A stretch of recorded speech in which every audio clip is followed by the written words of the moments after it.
Notre enquête commence à Paris, où le nombre de vélos a explosé. Mais avec lui, un autre phénomène explose aussi, les vols. Près de 7000 l'an dernier.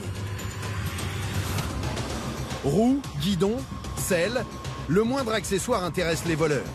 Dans le 19e arrondissement, les stations de métro Stalingrad, Jaurès et Riquet formeraient même un triangle des Bermudes, où les vélos disparaîtraient en pleine journée.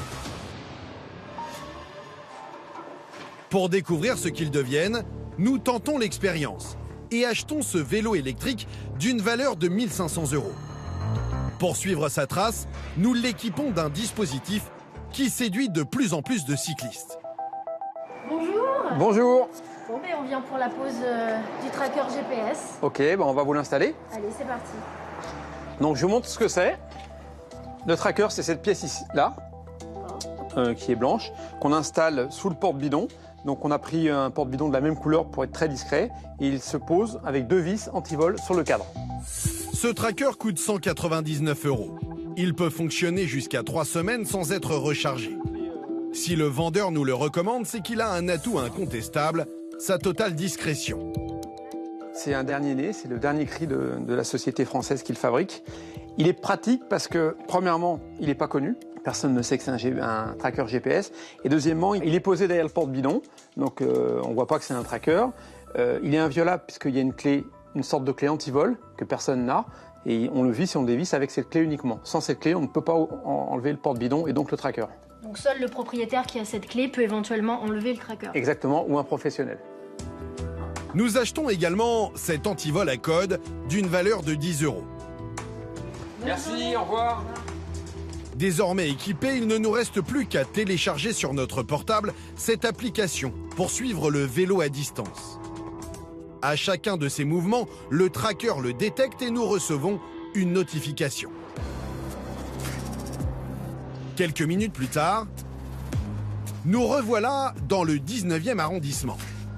À 2 pas du métro Stalingrad, nous avons repéré cette rue passante et accrochons notre vélo à ce lampadaire.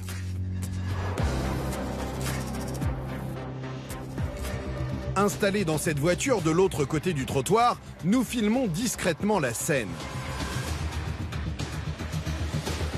15 minutes passent, 30 minutes, 45 minutes, notre vélo ne semble intéresser personne. Mais soudain, au bout d'une heure, cet homme semble lui tourner autour. Il s'en approche et d'un coup sec, il casse l'antivol. Nous allons lui coller à la roue et sommes loin d'imaginer ce qui nous attend. Bonsoir. Pratique, facile à garer, écolo, le vélo a envahi les rues un peu partout en France. Ça fait du bien, ça remet les idées en place dès le matin. Depuis quelques années, les ventes ont explosé, ce qui n'est pas sans attiser certaines convoitises et entraîner de nombreux dérapages mal contrôlés. Dans cette enquête exceptionnelle, vous allez découvrir que les vols grimpent en flèche. Certains gangs, très organisés, ciblent les magasins avec des techniques dignes des braqueurs de banque. Une fois qu'ils sont sur le toit, ils peuvent être amenés à percer plusieurs trous pour pêcher les vélos qui ont le plus de valeur. Ah ouais, quand même. C'est sûr que c'est lucratif, c'est mieux que de voler une bijouterie avec plus de risques et tout ça. Côté trafic, sur la route, la guerre est déclarée entre les propriétaires de vélos et les autres usagers du bitume. Bagarres, insultes, règlements de compte, certaines images sont à peine croyables. Mais parfois, ce sont les cyclistes eux-mêmes qui prennent des libertés avec le code de la route et mettent leur vie en danger. Pourtant, le moindre accrochage peut être fatal. Le nombre d'accidents a augmenté de 35% l'an dernier à Paris. Qu'est-ce qu'il y a au niveau du carrefour? Des feux. Ouais, le feu. Et le feu, vous l'avez vu? Pas populaire. Malgré tous ces dérapages, le vélo a le vent en poupe. Vous allez découvrir que même les professionnels s'y mettent, y compris lorsque cela semble impossible, comme cette surprenante entreprise de déménageurs à vélo.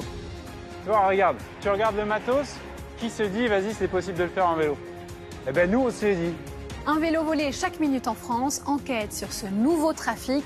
C'est un reportage mené sur les chapeaux de roue par Élise Laperdrie. Retour à Paris dans le 19e arrondissement. au cœur de ce quartier où les vélos passent rarement la journée. Nous étions prêts à surveiller le nôtre pendant de longues heures dans la voiture. Mais contre toute attente, au bout d'une heure, un homme à l'attitude un peu louche attire notre attention. Arrêté à quelques mètres de notre vélo, il semble fouiller dans son sac à dos quand soudain, il se rapproche. Ça le prend où ça? En toute sérénité, il se penche vers l'antivol. Et sans outil apparent, d'un geste sec et maîtrisé, il le casse. Il n'aura fallu qu'une seule heure pour que notre vélo soit volé. L'homme repart tranquillement.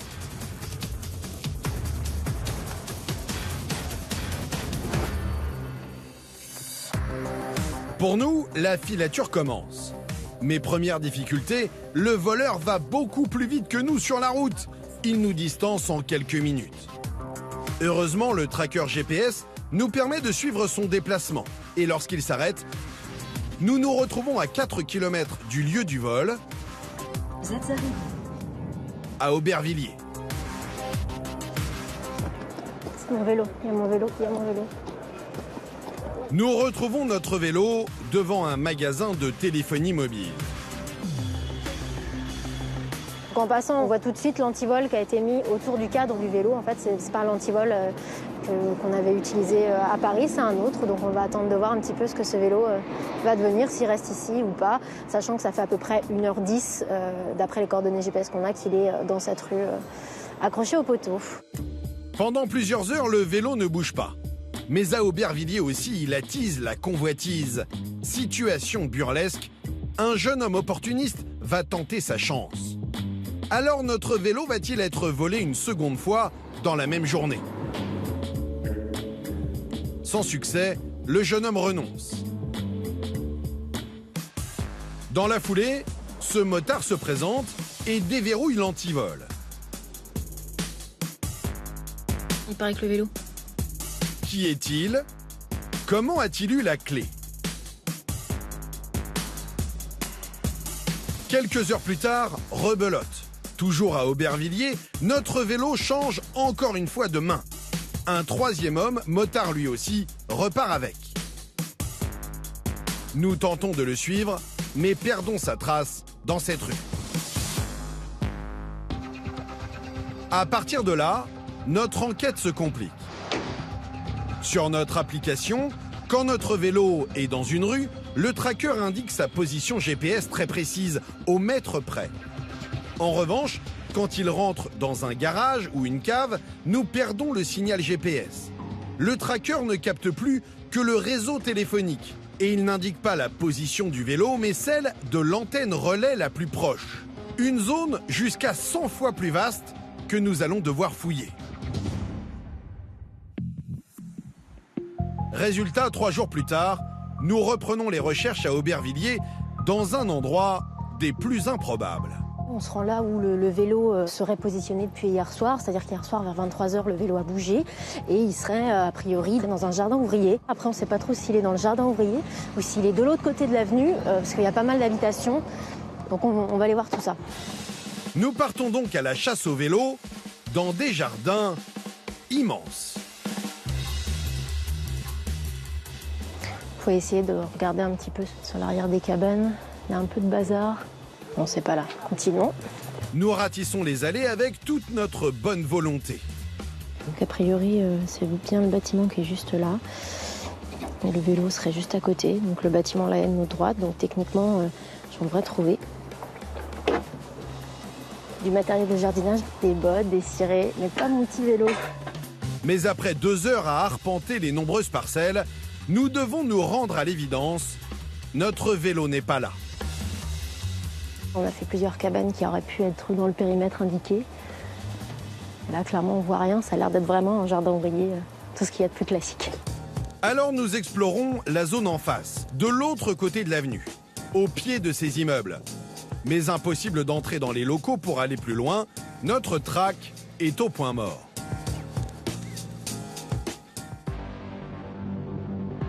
Mais le parcours de notre vélo ne va pas s'arrêter à Aubervilliers. 9 jours après le vol à Paris, notre enquête connaît un incroyable rebondissement. Il se remet en mouvement et s'arrête à moins de 3 km d'Aubervilliers, dans une ville sensible. Donc là, on arrive tout juste à la Courneuve. Donc c'est l'endroit où on a la dernière position avec le tracker de notre vélo. Pour rester un petit peu plus discret, on va laisser de côté la caméra et on va passer en caméra cachée pour ne pas se faire repérer trop vite. D'après le tracker, notre vélo serait stationné quelque part dans ce quartier. Sans doute dans une cave, car nous n'avons plus de signal GPS indiquant son emplacement exact. Problème avec ces barres d'immeubles, il pourrait être n'importe où. Potentiellement, comme c'est le réseau téléphonique et que ça capte pas forcément de manière aussi précise que le GPS, ça peut être là, ça peut être dans la rue où on est, ça peut être celle à côté. En tout cas, ce qui est sûr, c'est à peu près dans cette zone. La question, c'est où ? Nous faisons le tour du quartier, mais impossible de mettre la main sur notre vélo. Il y a des vélos, mais il n'y a pas le mien. Nous commençons à perdre espoir dans cette immense ville. Et le temps presse. Notre tracker n'aura plus de batterie d'ici quelques jours. Mais la chance va enfin nous sourire. Le lendemain, nous sillonnons la ville en voiture. Le vélo se déplace, mais le temps que nous arrivions, il est déjà reparti. Il va 10 fois plus vite que nous, on se tape les feux, Enfin, c'est absolument impossible de le suivre. Mais soudain, au détour d'une rue, image surréaliste. Un homme pédalant sur notre vélo. Suis-le, suis-le. Il appuie fortement sur les pédales et n'a sans doute pas trouvé de chargeur. Moins rapide, il est donc plus facile à suivre. Justement, on veut voir où il habite. Il s'agit d'un homme manifestement jeune, mais pas celui qui a dérobé notre vélo à Paris. Pas le même âge, pas la même carrure. Il s'engouffre dans cette barre d'immeuble. Nous savons maintenant où il habite. Et nous avons bien l'intention de lui demander des comptes.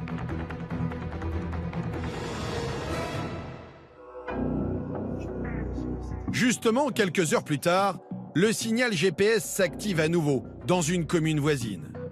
Cette fois, avec une adresse précise, nous nous précipitons sur place. Et devant ce fast-food, nous tombons face à face. Bonjour. Oui, madame. Mon vélo, on me l'a volé il y a 10 jours. Il y a 10 jours maison. À Paris, dans la rue. Je t'ai suivi en fait. Le jeune homme est visiblement surpris. Nous lui demandons comment il s'est procuré notre vélo. Je veux juste savoir où tu l'as acheté. Mon ami, il l'a acheté à la Cap-Chemin. C'est à Aubervilliers ? Aubervilliers, Cap-Chemin. C'est un quartier de Aubervilliers. Tu connais la Courneuve? Oui. Tu connais des gens qui font cigarettes? Cap-Chemin, c'est pareil. Il y a des gens qui font cigarettes, font les sacs à dos, font les téléphones, c'est comme ça. Les vélos, c'est comme ça. Ils proposent un vélo, c'est comme ça. Le voleur de Paris aurait donc revendu notre vélo à Aubervilliers à un ami du jeune homme. Et le prix va nous laisser sans voix. Il a acheté le vélo 50 €. 50 €? Ouais. Il a acheté le vélo 50 €. Attends, 50 €. C'est l'affaire, t'as compris. Donc, Oui, ça c'est l'affaire. Tu sais combien il coûte ce vélo? Il coûte 1 500 €. Oh. Revendu sans son chargeur, notre vélo aurait donc été bradé. Et nous apprenons que son nouvel utilisateur en a fait son outil de travail quotidien. Devant ce fast-food, il attend en fait une commande. Mon ami, il donne ma poste juste pour travailler. Il a acheté le vélo, il te le prête. Il prête le vélo. Et il te le prête pour combien de temps? Je sais pas, quand je vais acheter un vélo, je vais dans cette vélo. Tu livres de la nourriture. Je travaille au Berret, mais j'ai commencé juste une semaine. Mon dossier à la police, tout propre. Jamais volé téléphone, jamais volé vélo, jamais volé. C'est pas de problème avec la police. Pourtant, en utilisant ce vélo, ce livreur risque gros. Pour recel, il encourt les mêmes peines que le voleur, 5 ans de prison et 375 000 € d'amende. Avec lui, la discussion devient tendue, nous quittons les lieux. Des vols à répétition, et nous allons bientôt découvrir qu'ils alimentent aussi des filières bien organisées et très lucratives.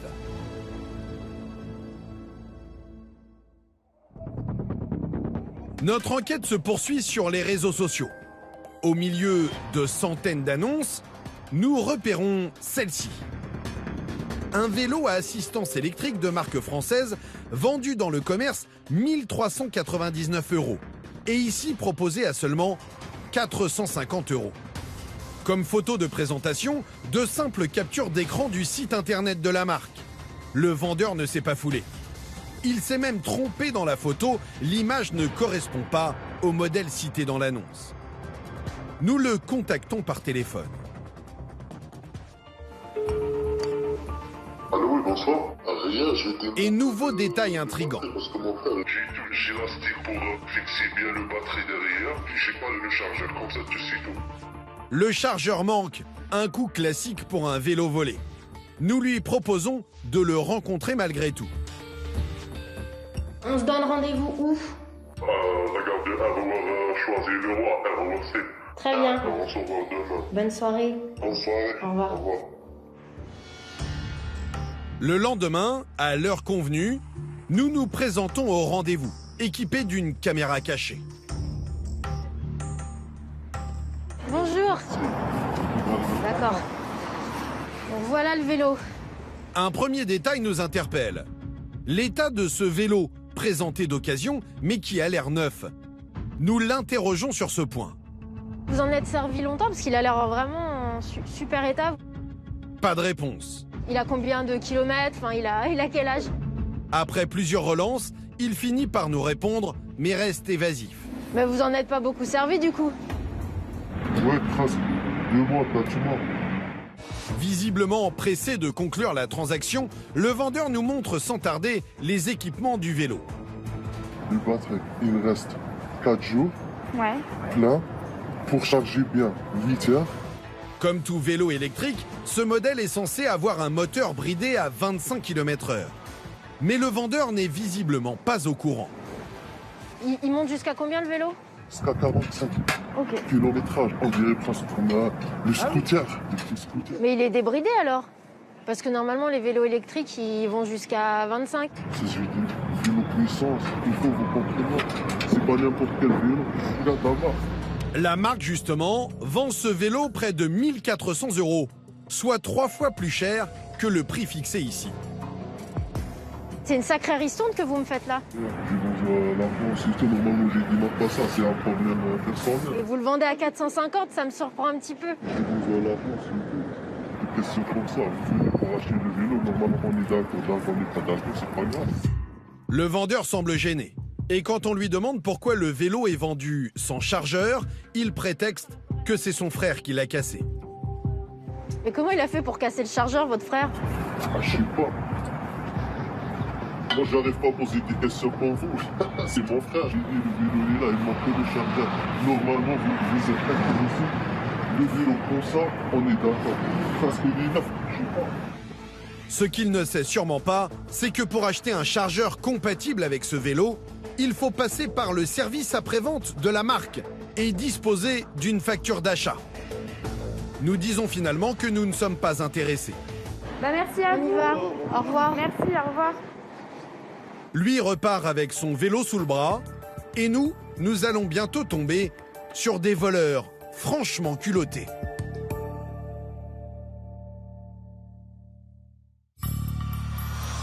Nous sommes à Orléans, aux côtés des gendarmes de la section de recherche. Après des mois d'enquête, ils ont mis la main sur un incroyable trésor, des dizaines de vélos volés, une de leurs plus belles prises. Ce jour-là, ils doivent rendre le butin à son légitime propriétaire, un professionnel qui pensait avoir tout perdu. Messieurs, bonjour. Monsieur Chénaud, société Stocco Vélo. Très bien. Vous venez donc pour la restitution de vos vélos? Exactement. Eh ben, on y va. Gérald Chénaud a été victime d'un gang de voleurs. Ce moment, il l'attend depuis 7 mois, car voilà ce qu'on lui a dérobé. Des vélos de grande marque, des modèles de luxe, pour un préjudice de 180 000 €. Ah ouais, quand même. Je pense qu'il va y avoir beaucoup de rayures. Bon, on attaque. Gérald est soulagé de retrouver sa marchandise. Là, je l'avais carrément oublié. Mais face à l'état de certains vélos, manipulés sans précaution par les voleurs, il est affligé. Le problème, c'est qu'aujourd'hui, tout ça, c'est invendable. Donc, parce que voilà, soit c'est rayé, soit c'est cassé. Aujourd'hui, on va être obligé de brader tout ce matériel-là. Ouais. Pour limiter ses pertes, Gérald vendra quand même ses vélos abîmés, mais à prix cassé. Jusqu'à 5 fois moins cher que le prix de vente initial. Pour certaines pièces, en revanche, il ne pourra rien faire. Il faut savoir qu'une paire de roues, par exemple, ça vaut en magasin 2800 €. Mais là, vous avez une fissure, puis là, tout est rayé. Donc ça peut partir à la poubelle direct. Voilà, on ne peut plus s'en servir. Dans le lot, une bonne surprise quand même pour son mécanicien. Ça, c'est pas ton vélo, ça? Ouais. Alors ça, pour la petite anecdote, ça c'est le vélo à mon mécano. Hein. Il s'était préparé pour aller à une course. Et c'était celui qui était juste sous le toit. Donc c'est le premier à être parti, je pense. Gérald a été victime de trafiquants discrets et audacieux. Leur spécialité, des hangars comme celui-ci, des magasins haut de gamme dans des zones commerciales. Leur mode opératoire, passer par le toit et de nuit. Et voilà comment ils procèdent. Nous nous sommes procuré les images de vidéosurveillance d'un magasin cambriolé. L'outillage est rudimentaire. Un grappin. La technique est parfaite. Ou presque. On retourne au bureau, on fait le procès verbal et puis après, je vous libère. Gérald va enfin pouvoir tourner la page. Donc, je vais vous demander une signature. Merci. Et vous êtes officiellement de nouveau propriétaire des vélos qui étaient sous Select. Ça fait plaisir. Enfin, il l'espère, car c'est la deuxième fois que son magasin est cambriolé avec cette même méthode par les toits. On a pris un coup moral, hein, parce que bon, nous on est des passionnés, on bosse comme des malades, on fait jusqu'à 60 heures par semaine. Quand là vous arrivez, il n'y a plus rien, et là vous dites déjà le bilan de l'année il va être catastrophique. Ouais. C'est sûr que c'est lucratif, c'est mieux que de voler une bijouterie avec plus de risques et tout ça. Hein. Ouais. Et puis malheureusement, plus on évolue, plus les vélos valent de plus en plus cher. Maintenant on a des vélos à 15 000 € au catalogue. Hein. Vous dites, vous voulez un vélo, c'est bon, le mois est fait. Hein. En tout cas, merci. Je vais vous raccompagner. Au revoir. Pour Gérald, c'est un nouveau départ. Pour les gendarmes de la section de recherche d'Orléans, c'est l'aboutissement d'1 an et demi d'enquête et la fin d'un réseau criminel qui œuvrait à l'international. Dans cette affaire hors norme, l'interpellation des malfrats en région parisienne, à proximité de ce garage où ils stockaient les vélos, a fait les gros titres des journaux. Il faut dire que les gendarmes ont démantelé toute une filière. Filature, écoute téléphonique, ils ont découvert un vaste réseau avec à son actif 13 cambriolages commis partout en France. Des vols par les toits, discrets, presque indétectables. Ils peuvent être amenés à percer plusieurs trous sur le toit pour déterminer l'endroit le plus propice et le plus efficace pour pêcher les vélos qui ont le plus de valeur. Une fois qu'ils sont sur le toit, pour une patrouille de police ou de gendarmerie, c'est quand même assez difficile de les détecter physiquement dans la pénombre. Et puis ils arrivent à déjouer certains systèmes d'alarme qui vont détecter la présence humaine dans un magasin, mais qui ne vont pas détecter le vélo qui se balance au bout d'une corde et d'un grappin depuis le toit. Les voleurs sont aguerris et efficaces, avec une filière criminelle bien structurée. Dirigée par le colonel Pelletier, la section de recherche d'Orléans identifie une douzaine d'individus, moldaves et ukrainiens. Un trafic à échelle européenne. Il y a une équipe de cambrioleurs, il y a une équipe qui procède au recel des objets volés, c'est-à-dire une équipe logistique qui est en mesure de recueillir les objets volés sur différentes implantations en région parisienne. Après, il y a une filière d'exportation. Il y a des gens qui sont conducteurs de navettes, conducteurs de minibus et qui convoient toutes ces marchandises dérobées dans les pays d'origine. L'enquête n'a pas déterminé si les vélos étaient revendus et si oui, dans quel pays. Seule certitude, la fine équipe n'était pas infaillible. Les 7 personnes interpellées ont toutes été condamnées, des peines allant jusqu'à 5 ans de prison. En tout, ils avaient dérobé pour près d'1 million d'euros de marchandises.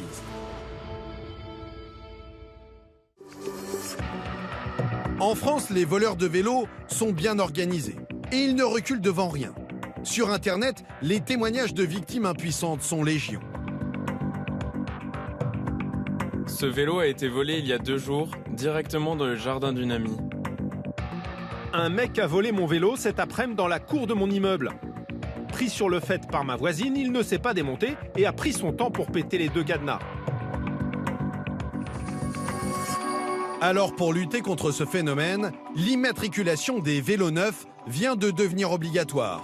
On appelle ça le marquage Bicicode. Son coût, une dizaine d'euros. Bonjour, c'est pour le marquage? Oui, je viens pour le marquage. Bien sûr, entrez, vous êtes au bon endroit. Une fois enregistré dans une base de données nationale, le vélo est identifiable par la police et la gendarmerie. S'il est volé et retrouvé, son propriétaire pourra être contacté. Ça, c'est le numéro Bicicode qu'on vient de graver sur votre vélo. Et ça, c'est le mot de passe qui vous permet d'enregistrer ce vélo à votre nom. Ça n'empêche pas le vol, mais au moins avec le marquage, vous avez une chance de retrouver votre vélo. Sans le marquage, c'est 0 chance. Le vol décourage les cyclistes. Certaines marques l'ont bien compris, à tel point qu'elles en font un argument de vente. Ce vélo bardé de technologie, par exemple, coûte près de 3 000 €. À ce prix, il serait, d'après son créateur, le plus sûr au monde. J'enlève ma batterie externe. Je verrouille mon vélo. Une fois verrouillé, si le vélo est déplacé à l'insu de son utilisateur, une alarme retentit en moins de 2 secondes. Elle peut sonner pendant plusieurs semaines jusqu'à épuisement de la batterie interne. Je viens de recevoir une alerte sur mon téléphone me demandant si je souhaite arrêter l'alarme si le vélo est vraiment en sécurité. Lorsque je clique sur la carte, je vois exactement où est-ce qu'il est et lorsqu'il est en train de se déplacer. Et j'ai le choix entre appeler les urgences, donc la police, soit d'arrêter l'alarme. Les vols sont devenus la hantise des cyclistes et ils coûtent cher. Comptez une vingtaine d'euros par mois pour assurer un vélo. Mais à côté de ce fléau, vous allez voir qu'une autre délinquance beaucoup plus inattendue fait aussi de gros dégâts. Pour comprendre le problème, il suffit de se promener à Paris, le long de ces canaux, en suivant Clément et son groupe de copains. Dans leur valise, les accessoires d'une pêche un peu particulière. Alors là, on a l'aimant. Du coup, là, celui-là, c'est l'aimant le plus puissant qu'on a. Il peut soulever jusqu'à 1,6 tonne. On a aussi des grappins. C'est plus pour attraper tout ce qui va être les caddies. Aimant, grappin. En écolo convaincu, Clément et ses amis passent la plupart de leur week-end à repêcher toutes sortes de déchets. Un truc? Ah, ça vient. Encore. Ah, encore. Bien joué. Barrière, ferraille, une pêche miraculeuse. Mais en ce moment, voilà ce qu'il remonte le plus souvent. Là, on l'a dévasé. Oh, c'est un vélo. Ouais, ça arrive. Des vélos en libre service qui pourrissent dans l'eau, parfois depuis des mois. Ah bah celui-là, c'est une première génération, donc ça va faire au moins facile 3-4 ans qu'il est dedans, voire plus. Donc celui-là, ouais, c'est vraiment un vintage. Ce jour-là, au bout des grappins, les vélos jaillissent de l'eau à un rythme impressionnant. Bascule-le. Attends, parce qu'il y a la pédale qui vient. En moins de 3 heures de pêche dans le canal de l'Ourcq, Clément et ses amis récupèrent ainsi pas moins de 11 vélos. Eh, c'est plus très loin, les gars. Et pour eux, rien de surprenant. En 2 ans, ils ont collecté 30 tonnes de déchets en région parisienne, dont plus de 300 vélos en libre service.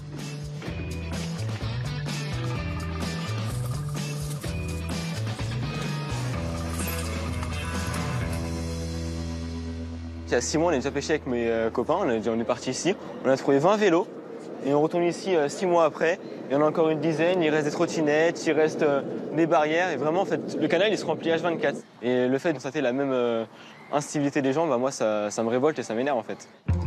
Sans aucune raison apparente, peut-être par jeu, certains prennent un malin plaisir à décimer cette flotte de vélos en libre service. Et depuis qu'ils sont électriques, ce vandalisme peut avoir de graves conséquences sur l'environnement. C'est vraiment les batteries qui sont ici, c'est des batteries au lithium. Et il suffit qu'elles explosent dans l'eau, il suffit qu'il y ait une fuite, bah, tout le lithium qui est dedans, ça se répand dans les eaux. Et après, c'est vraiment ça qui va polluer en fait. Désormais inutilisables, ces vélos seront récupérés par la mairie de Paris. Du coup là je rubalise pour un peu mettre en sécurité le périmètre. Donc du coup après moi je prends une photo, donc là c'est fait. J'envoie ça dans l'application dans ma rue et après du coup les services municipaux de Paris, eux sont au courant, ils vous prennent le véhicule adapté et après ils viennent tout débarrasser. Au mieux, les opérateurs récupéreront des pièces détachées. Au pire, ils enverront ces vélos à la casse. Des dégradations, des vols, mais pas de quoi dissuader les nouveaux cyclistes. Le marché du vélo bat tous les records. Et des deux roues flambant neufs, on en trouve à tous les prix. De quelques centaines d'euros à plusieurs milliers. Et même à ce tarif-là, les vélos se vendent comme des petits pains, boostés par les aides de l'État, des mairies et des régions. Bonjour. Je peux vous renseigner? Oui, je voudrais avoir des informations sur les vélos électriques. Ouais. C'est pour quel trajet? Alors c'est pour aller au bureau. Jérémy, 38 ans, travaille dans les télécommunications. Tous les jours, avec sa voiture coincée dans les bouchons, il met 1 heure à parcourir 7 km entre son domicile et son travail. Et pour lui, ce n'est plus possible. L'objectif, si je veux passer au vélo électrique, c'est pour pas arriver non plus en transe au bureau, pour être confortable. Vous aviez pensé à un budget en particulier? Non, pas vraiment, c'est la première fois. Jérémy n'a pas réfléchi au budget. Pourtant, selon les équipements du vélo, les prix peuvent varier du simple au double. Donc les prix, ils commencent à partir de 2 000 € et ils vont jusqu'à 4 000 € selon les modèles pour les vélos de ville. Qu'est-ce qui différencie au niveau du prix? Ce qui va faire le prix, ça va être la puissance du moteur et l'autonomie. Dans ce magasin haut de gamme, Jérémy a repéré un modèle à plus de 2 700 €. Et pour le conforter dans son choix, Denis, le patron de la boutique, a un argument qui fait mouche auprès des néocyclistes. Pédaler sans se fatiguer. Avec l'effort qu'on fait pour rouler à 7 km/h, on va en réalité à 25 km/h. On cherche des vélos pour rouler tous les jours. Jérémy achètera finalement un modèle encore plus cher, avec 120 km d'autonomie. Vendu près de 3 300 €, il lui coûtera 500 € de moins, une fois l'aide de la région déduite. Mais il est sûr que c'est un bon investissement. C'est vrai que ça fait cher pour un vélo. Au-delà du prix, il y a quand même cette sensation de liberté et puis de pouvoir faire un petit peu de sport tout en allant travailler sans être exténué en arrivant au boulot. Donc certes, ça a un coût, mais si on peut franchir le cap, pourquoi pas. Les vélos à assistance électrique coûtent cher, mais dans sa boutique, Denis les vend à tour de bras. Son chiffre d'affaires a bondi de 30% cette année. Et face à l'envol des ventes à échelle mondiale, sa préoccupation n'est même plus de vendre, mais d'arriver à s'approvisionner. Typiquement, ce fournisseur, il va nous donner des quotas. Il va nous dire, moi je vous permets d'acheter tant de vélos. C'est dû au fait que le constructeur n'arrive pas à avoir les pièces pour pouvoir produire suffisamment pour tout le monde. Là, on est dans une situation où il y a même des modèles qui nous arrivent incomplets. Donc on a des vélos qui arrivent, mais il manque la selle. C'est à nous de racheter la selle pour pouvoir compléter le vélo. Et ça, c'est carrément inédit. En France, l'année dernière, il s'est vendu près de 515 000 vélos à assistance électrique. 29% d'augmentation. Et il y en a pour tous les goûts. Avec des roues surdimensionnées, en position allongée, pour pédaler en solo ou à plusieurs, ou encore embarquer des passagers façon triporteur. Les Français plébiscitent la mobilité douce car elle change radicalement leur quotidien. En Bourgogne, à Beaune, à l'heure du petit déjeuner, Dorothée, 39 ans, et sa fille, Capucine, 4 ans, se réveillent à leur rythme. Tu veux boire quelque chose, chérie? Non? Ok. Pas vraiment du matin. Est-ce que tu veux qu'on prenne le masque brillant pour aller à l'école? Non? D'accord. Mère et fille commencent à s'animer pour de bon au moment du départ pour l'école. Tu veux mettre tes chaussures? On s'habille chaudement parce qu'il fait frais. Dorothée est musicienne professionnelle. Capucine est en première section de maternelle et quand il s'agit de sortir de la maison pour aller à l'école, la petite fille retrouve soudainement toute son énergie. Encore plus fort, elle n'y va pas en marchant, elle y court. Et pour cause, un drôle d'engin l'attend. Pour Capucine, pas question de prendre la voiture comme les autres enfants. attaché.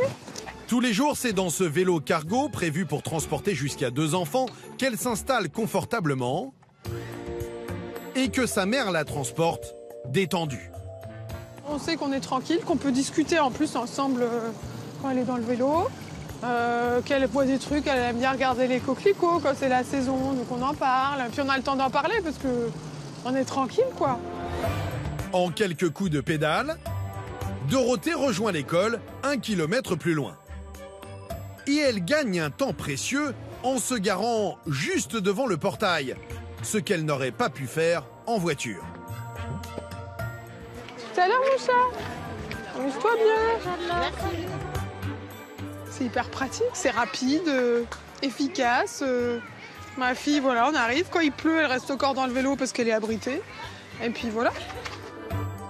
Dorothée est une mère de famille à l'emploi du temps serré.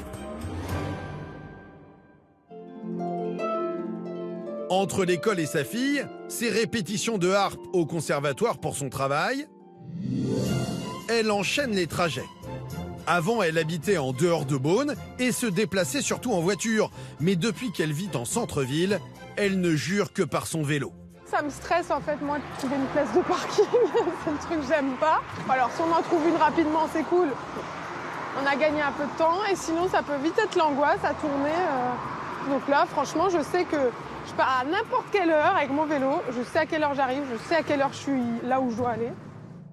Mais cette décontraction a un prix. Dorothée a acheté son vélo cargo d'occasion 4 500 €.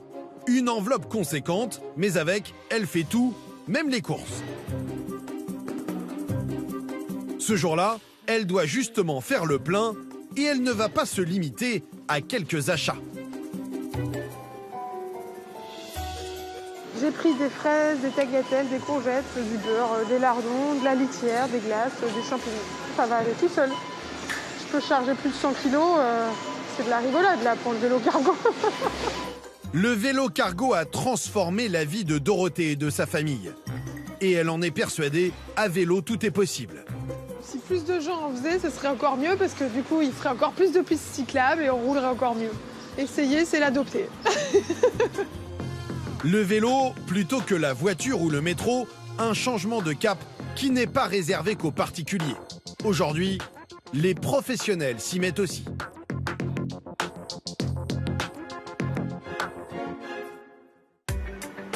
Vous les avez peut-être déjà croisés dans les rues.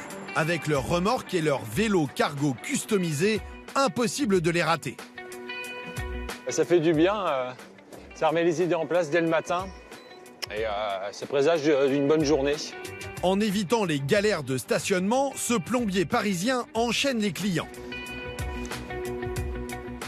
Bonjour. Merci. Dépannage express ou tourner des patients, comme pour ce médecin, qui peut même transporter tout son cabinet médical.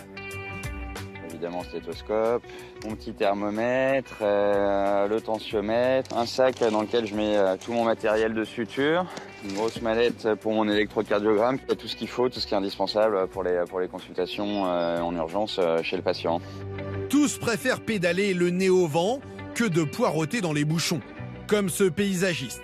Le vélo, c'est génial. Moi, je pense à tous les autres qui passent leur journée dans les camions, dans les bouchons. Là, le vélo, tu as un sentiment de liberté et de souplesse, c'est incomparable. Bref, que des avantages. Et vous allez le voir, même les professions qui chaque jour doivent déplacer des montagnes ont décidé de s'y mettre. Bienvenue à Marseille. Dans ce hangar, nous rejoignons Thomas, 28 ans, cycliste confirmé et entrepreneur audacieux. On va prendre comme toutes les couvertures pour protéger les meubles, on en a 4. Ah oui, t'as mis la roue de secours, très bien ça. Ces vélos avec assistance électrique de compétition et remorque solide, ce sont les outils de travail de Thomas. Il y a plus d'1 an, il a fait un choix culotté. Créer une société dans un domaine traditionnellement réservé aux 4 roues, le déménagement. Bon les gars, petit brief avant de partir. Aujourd'hui, c'est un T3 qu'on fait. La mission du jour pèse son poids. Thomas et son équipe doivent s'occuper d'un appartement familial et la liste des objets à transporter est conséquente. Alors, on a en lourd machine à laver, lave-vaisselle, frigo, canapé. Il y a 2 tables basses, un meuble télé, un meuble bar, des commodes. On a le lit de place, le sommier et le matelas. OK. Allez. A priori, transporter tout ça à vélo, c'est impossible. Eh bien, détrompez-vous. Et c'est au 10 ici, en bas à gauche. Du coup, on peut se garer un peu à l'arrache là. Petit avantage, contrairement à un camion, les vélos trouvent facilement une place sur le trottoir, au plus près de l'immeuble. Ça va? Ça va. Bon, ben voilà la troupe. Nicolas Germain est le propriétaire des lieux. En cycliste pratiquant et convaincu, il a déboursé 1 100 € pour ce déménagement. Un choix logique pour lui, tant pour sa ligne de conduite écolo que pour ses finances. Le vélo, c'est mon moyen de transport principal où j'y suis sensible. Et la dernière fois qu'on a déménagé, c'était une galère. Le camion, ils étaient en retard, ils avaient tourné, j'avais dû les aider, on avait pété des trucs. Donc là, vraiment beaucoup plus pratique, quoi. C'est un peu moins cher aussi, 10-15% à peu près. Et en plus, en vélo et sans bagnole, quoi. Donc c'est tout bon. Let's go! Allez, on y va. Oh! Ah, c'est bien, tout empaqueté. Donc machine à laver, lave-linge, frigo. Ah, il y a du volume, hein? Sur place, Thomas mesure l'ampleur de ce qu'il va devoir emporter. Allez, je vous passe les trucs. Mais c'est arrivé en bas, une fois devant les remorques, que le casse-tête commence vraiment. C'est bon, nickel, rentre-le au milieu. Vas-y Tom, monte sur la remorque carrément. Ça va au bout, là? Attention que les tiroirs s'ouvrent par contre. Pour limiter le nombre d'allers-retours entre les logements de départ et d'arrivée et optimiser l'effort, Thomas a une obsession. Faire rentrer un maximum d'objets en un minimum d'espace. Je pense pas qu'il rentre la largeur de... Tiens, non, tirez vers moi, c'est ça? Déménager à vélo, c'est un peu un Tetris géant. Et pourtant, ça passe. Et après, avec 200, je pense que ça ira. Ah ouais, on va en mettre 2. Les remorques les plus robustes peuvent supporter jusqu'à 300 kg. Ça bouge un peu, mais ça tombera pas, quoi. Après 1h30 d'effort, la cargaison est enfin chargée. On peut tout faire. On a déjà fait une armoire normande qui faisait de plus de 2 mètres de haut. Après, il faut bien s'assurer qu'on dépasse pas le poids limite. On peut vraiment faire beaucoup de volume juste avec des vélos. On y va. Je passe devant. Faites gaffe, c'est un peu glissant, hein. Allez, c'est parti. Allez, go, go, go, go, go, go. Avec son style caravane du Tour de France, le convoi ne passe pas inaperçu dans les rues marseillaises. C'est bon, ça suit, ça suit. Les déménageurs ont 2 km à parcourir. Le trajet est court, mais plutôt sportif. Tu vois, regarde. Tu regardes le matos. Qui se dit, vas-y, c'est possible de le faire en vélo? Eh ben, nous, on s'est dit. Et voilà, après, si on arrive à passer cette côte, on passe partout. Mais est-ce qu'on va la passer? Une vingtaine de minutes plus tard, ils sont déjà à destination. C'est le numéro 2, on peut se garer là. On t'appuie dessus, comme ça. Hop, et après, vers le bas. Pas le temps de s'attarder. Pour déménager tout le mobilier, 2 allers-retours supplémentaires seront nécessaires. C'est la limite de cette formule 2 roues, adaptée aux petites surfaces et aux courtes distances. J'encourage à déménager à vélo en ville tous ceux qui ont plutôt des apparts de petite à moyenne taille et des gens qui vont rester plutôt dans le même arrondissement, dans le même quartier. En fait, là, tu vois, on a fait 2 km, donc on peut faire plusieurs allers-retours dans l'après-midi. Après, c'est pertinent du T1 au T3. Et si c'est au-dessus, bon, bah, on voit. Mais on va dire que du T1 au T3, c'est optimal, quoi. Allez. Ready, boys? On y va. Dans 1 heure, on est de retour ici. Ce déménagement nécessitera au total 7 heures de travail. En France, cette offre connaît de plus en plus de succès. Elle est proposée dans une dizaine de villes. Mais cette explosion du nombre de vélos sur les routes entraîne aussi des tensions avec les autres usagers. À Argenteuil, près de Paris, Nicole est une militante bien décidée à imposer le vélo en ville et à rappeler aux automobilistes les règles de bonne conduite. C'est une piste cyclable. Bon. Eh ben oui, vous la voyez pas? Oh mince, vous vous moquez de moi là. Allez monsieur, n'oubliez pas les cyclistes. Tous ces déplacements, Nicole les fait à vélo. Et quand elle circule dans le centre-ville d'Argenteuil, c'est une véritable lutte. Monsieur, vous êtes sur une piste cyclable.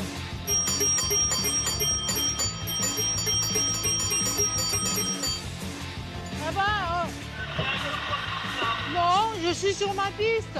Mettez-vous au bord. Argenteuil, c'est dédié à la voiture, aux camions, aux livreurs, aux gens qui vont vite. Entre vélo et voiture, la cohabitation est loin d'être facile. Et je fais quoi, moi? Si je me gare au milieu, là, j'en ai pour 2 minutes. La voiture, elle fait quoi? Et quand trop c'est trop, Nicole change de braquet. Alors quand j'en ai marre, voilà ce que je fais. Voilà, je rabats les rétros. Voilà.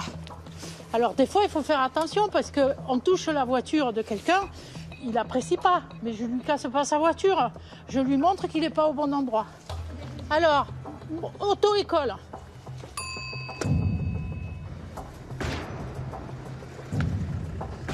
Voilà. Bon, on va arrêter parce que je crois que je vais m'énerver là. Avec Nicole, le ton monte rarement. Mais parfois, certains usagers perdent leurs nerfs et la situation devient explosive. Comme entre ce cycliste et ce scooter qui lui coupe la route. Moi, j'en ai pas des petites paroles, mon frère. Tu vas prendre une claque dans la gueule, après tu vas lui porter plainte. Embrouille entre cyclistes et motards. C'est quoi le problème là de me rentrer dedans? T'es où tu me fais chier, toi? T'es quoi? T'es la police pour m'emmerder? Mais tu m'emmerdes! Quand la rue devient une jungle, les altercations tournent même à l'affrontement physique. Sur cette vidéo filmée par des touristes, un chauffeur professionnel et un cycliste en viennent aux mains.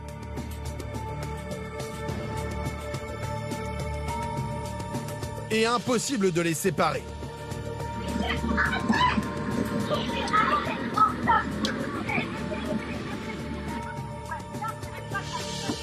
Des cyclistes qui se sentent parfois pris pour cible, mais très souvent aussi, ce sont eux qui se mettent en danger.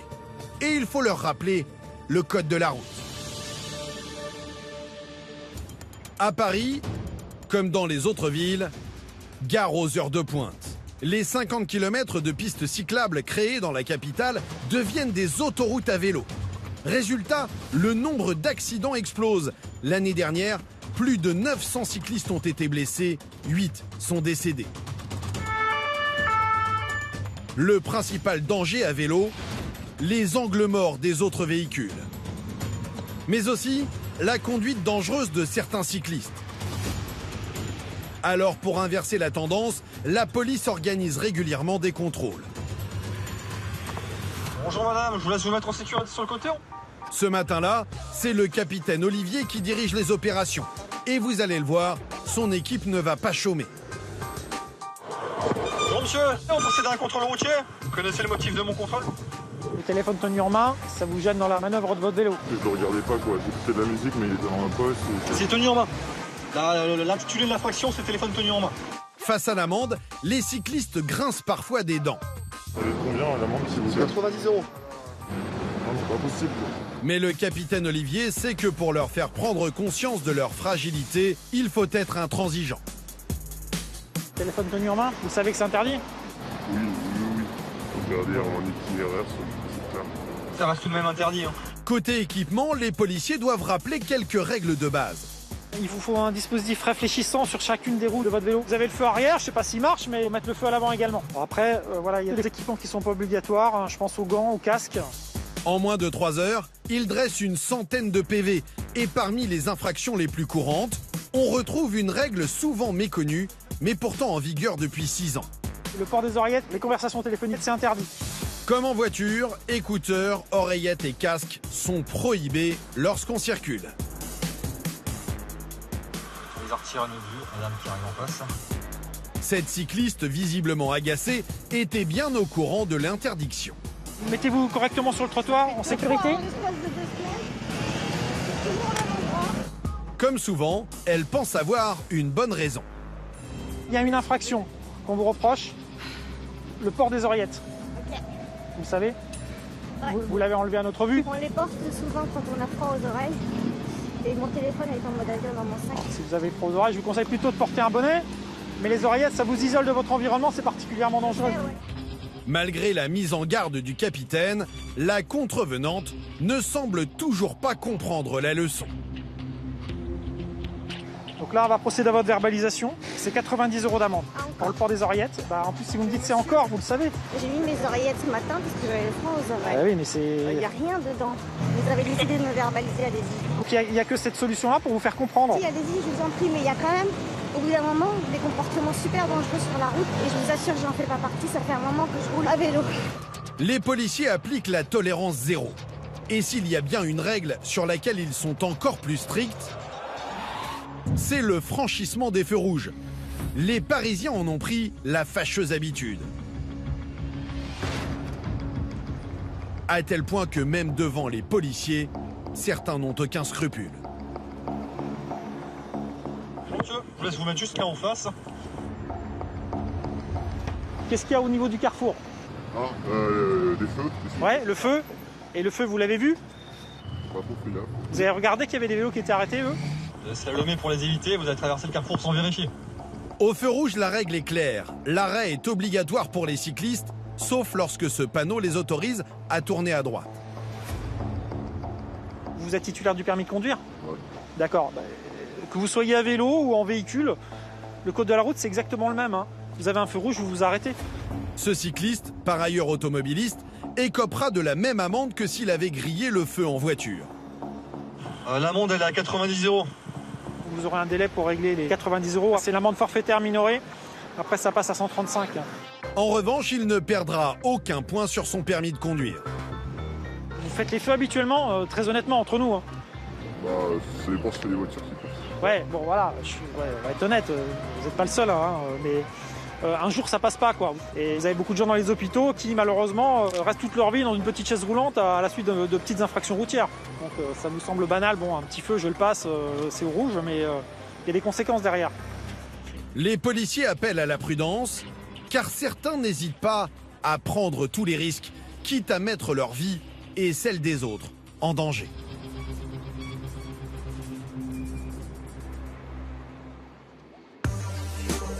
Nous sommes de retour à Marseille.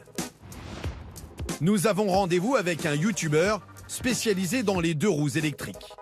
Ouais, salut les riders et les riders.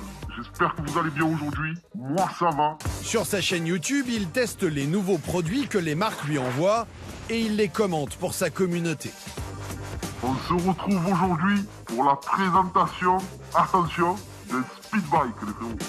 Dans l'une de ses vidéos, il explique comment débrider un vélo à assistance électrique, une technique pourtant interdite et particulièrement dangereuse.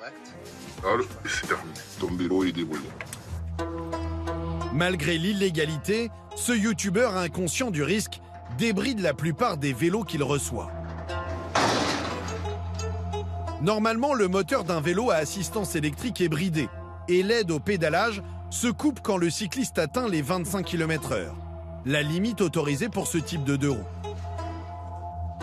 Ok, chargé. Ok, lumière. Une fois débridé, un vélo roule jusqu'à 2 fois plus vite. En cas d'accident, les dégâts peuvent être lourds, mais ce youtubeur assume sa démarche. Et à Marseille, il y a très peu de pistes cyclables. Et du coup, les voitures vous klaxonnent. Les voitures vous mettent en danger parce qu'ils veulent absolument vous doubler, parce que vous les gênez. Il y en a qui roulent à 60, 70 en ville. Toi, tu te retrouves sur ton vélo à 25. Mais tu as un réel danger pour toi et pour les autres. Pour débrider son vélo, il s'est procuré un kit en vente libre sur Internet. Le boîtier de débridage, c'est un tout petit boîtier comme ceci. Il faut compter entre 180 et 200 €. Et même en magasin en ville, tu peux trouver. 180 €, le boîtier n'est pas à la portée de tout le monde. Mais pour ce youtubeur, il n'a plus aucun secret. Donc les 2 câbles sont défaits. Maintenant, on va ajouter le fameux boîtier. Ce boîtier électronique, il a des données dedans. Il va envoyer un signal au moteur et pouvoir exploiter toute la puissance du moteur. Le vélo est débridé et rien n'est visible de l'extérieur. C'est ça qui est excellent en plus avec ce boîtier. C'est que si je veux, par une simple pression, je peux rouler bridé, hop, 25. bridé 25 km/h. J'ai appuyé une deuxième fois, tac, le vélo est débridé. Allez, c'est parti. C'est prend la montée. Donc là, je pédale tranquillement. 17, 20. Le youtubeur va nous montrer jusqu'où son vélo peut aller. Il roule sur une voie publique en toute illégalité. 25, et là on dépasse les 25. À partir de 25 km/h, l'assistance électrique devrait s'arrêter. Mais elle va continuer de l'aider. 30, tu vois là je suis déjà à 35. Pédale dans le vide. J'envoie un coup de pédale, hop, hop, hop, je monte, hop, j'arrête. Ça me permet de me reposer. C'est bon pour les feignants. Et il ne compte pas s'arrêter là. Presque sans effort, il va atteindre sa vitesse maximum, sans se soucier du danger. Allez, c'est parti.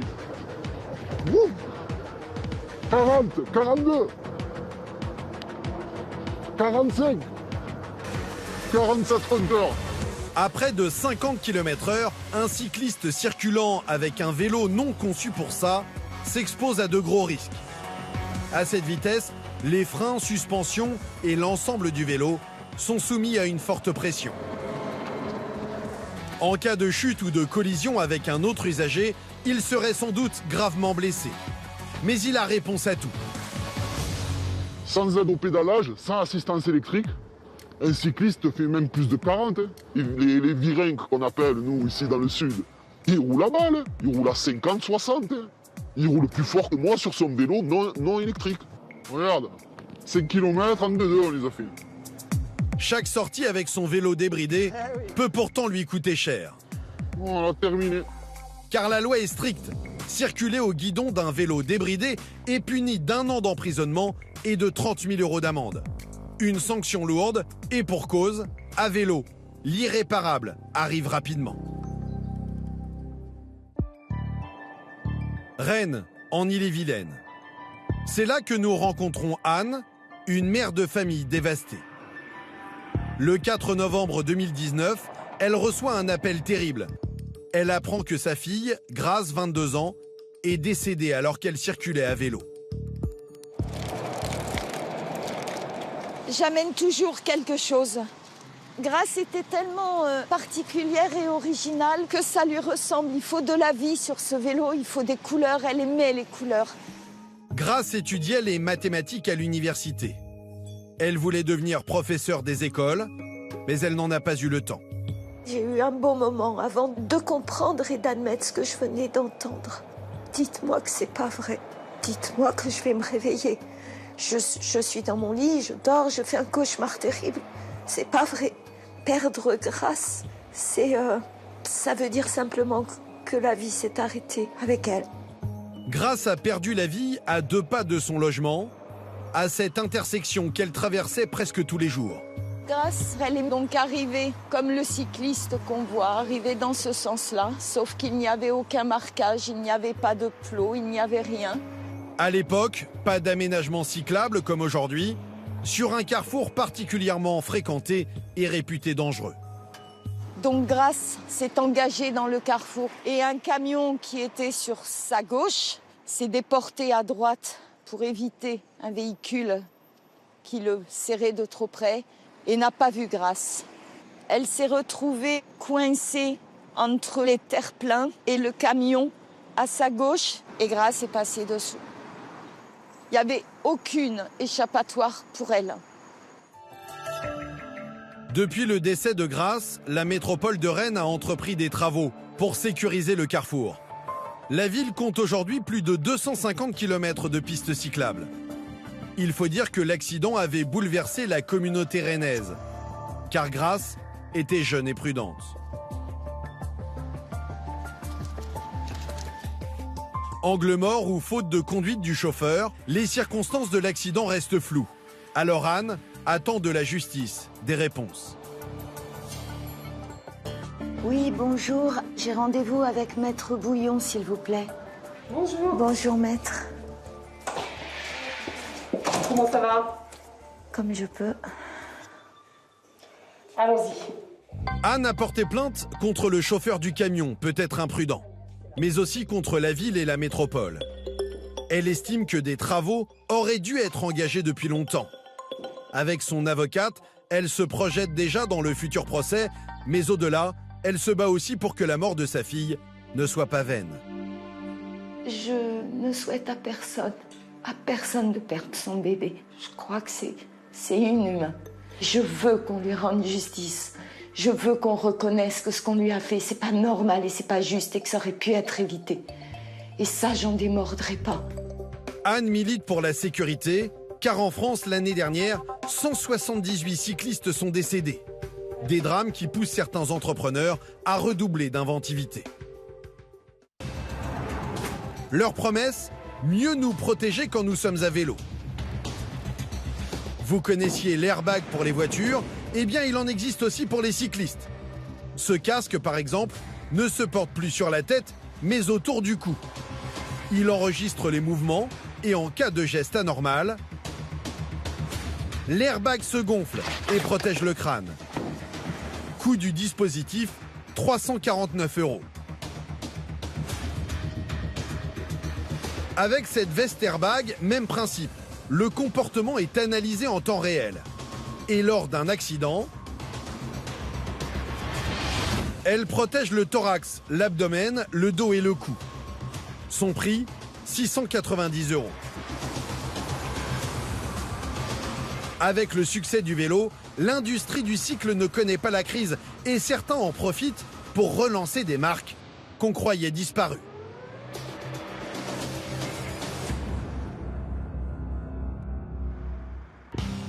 À Issy-les-Moulineaux, dès 6h30 du matin, Grégory Trébaol est déjà au travail dans son appartement.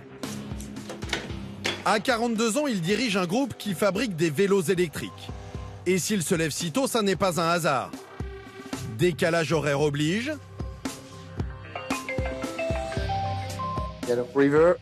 Il doit négocier des pièces détachées auprès d'un fournisseur asiatique.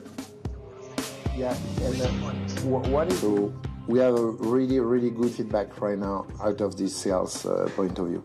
So it's important that we set up strategy together. Chaîne de poissonnerie, société de conseil, par le passé, Grégory a fait ses armes en créant des entreprises. Ok, thanks. Bye bye. Cheers. Aujourd'hui, son défi n'est plus de créer, mais de relancer. Car il a eu une idée pour prendre l'avantage sur le marché des vélos électriques.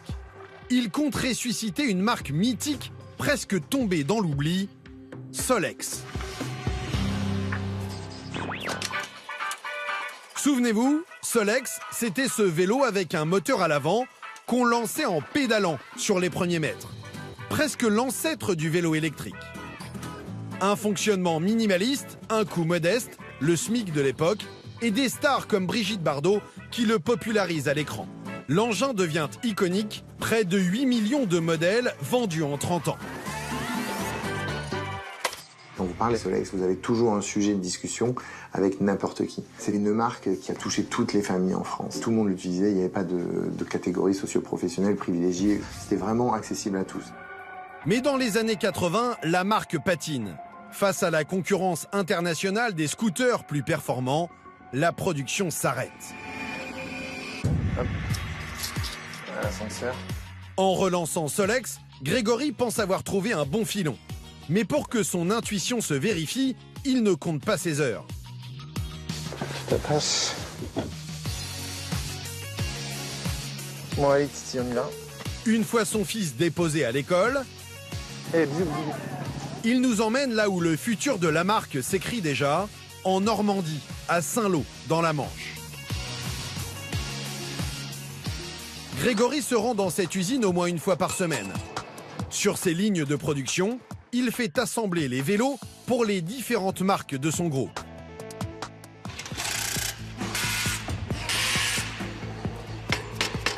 S'il est là aujourd'hui, c'est pour une raison bien spécifique. Grégory vient lancer la production de son Solex dernier modèle. Un panier à l'avant, un porte-bagages à l'arrière, des courbes identiques. 75 ans après sa première commercialisation, le Solex revient, mais en version électrique. Fini le moteur thermique. Donc là, démarrage de la partie Solex intemporelle. C'est des modèles qui sont quand même assez attendus. On en a fait quelques-uns en pré-série. On a envoyé dans différents magasins. Voilà, là on va démarrer gentiment sur cette première série. Après l'idée c'est que ça soit beaucoup plus fluide. Pour Grégory, l'enjeu est de taille. Pour relancer la marque, il doit impérativement faire de son nouveau vélo un succès commercial. Alors pour promouvoir son produit, il a une méthode bien à lui. Il téléphone aux magasins revendeurs de ses futurs vélos pour leur faire vivre les avancées en temps réel. Sylvain, ça va? Oui. T'es occupé ou pas là? Non, vas-y. Ok, vas-y, regarde 2 secondes. Ouais. Hop. Clac. Wow. Ça y est, ça sort. Hop. Génial, ça fait plaisir. Grégory est enthousiaste. Pourtant, le lancement de son vélo n'est pas simple. Dans ce hangar sont stockées les pièces détachées, indispensables à la production. Elles proviennent d'Asie majoritairement. Problème, à cause de l'explosion des ventes à l'échelle mondiale, il y a pénurie. Ces pièces arrivent au compte-gouttes. Ok, on a reçu les dérailleurs. Ouais, denrées rares. Bon, ça, c'est les 17 palettes qu'on attendait. Là, les leviers de frein. Ah, les fameux. 3 mois qu'on attend ça. Je sais pas où ça a traîné, mais... Ok, top. Son Solex nouvelle génération sera vendu à partir de 1 600 €. Et pour convaincre le public, Grégory joue la carte du Made in France. Il a spécialement créé cette usine pour assembler la gamme. Un choix aussi financier, car pour protéger les entreprises du cycle en Europe, les vélos importés d'Asie, notamment de Chine, sont lourdement taxés. Aujourd'hui, on ne peut plus fabriquer de vélos à assistance électrique en Asie et les importer en Europe. Il y a une loi anti-dumping qui s'est mise en place et qui est venue protéger, on va dire, tous les sites de production en Europe. Effectivement, on peut fabriquer au Portugal. Maintenant, l'ADN de Solex, il reste en France. Et donc, pour nous, il était important que la marque, d'un point de vue marketing et identité, soit fabriquée en France. Mais Grégory sait que son vélo devra plaire aux inconditionnels de la marque. Alors vont-ils apprécier ce nouveau modèle? Justement, il a rendez-vous avec le plus grand fan de ce drôle d'engin.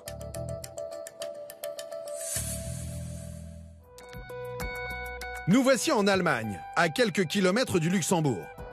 Grégory a fait le chemin avec la directrice générale de son groupe pour effectuer une livraison des plus spéciales. Raymond. Bonjour Grégory. Comment ça va? Ça va et toi, mon ami? Avec sous ce soleil. Ça a été le voyage? Parfait. Bien. Avec le soleil, vous ramenez le soleil. Non, on ramène la bête. Plus la bête. Oh là là là là. Et j'ai le cœur qui bat. Hein. J'ai le cœur qui bat. Raymond est tombé amoureux des Solex et il les collectionne sans limite. Voilà pourquoi Grégory lui offre le premier exemplaire sorti d'usine. Waouh. Ah, c'est beau. C'est vraiment très beau. Je t'ai préparé ça aussi.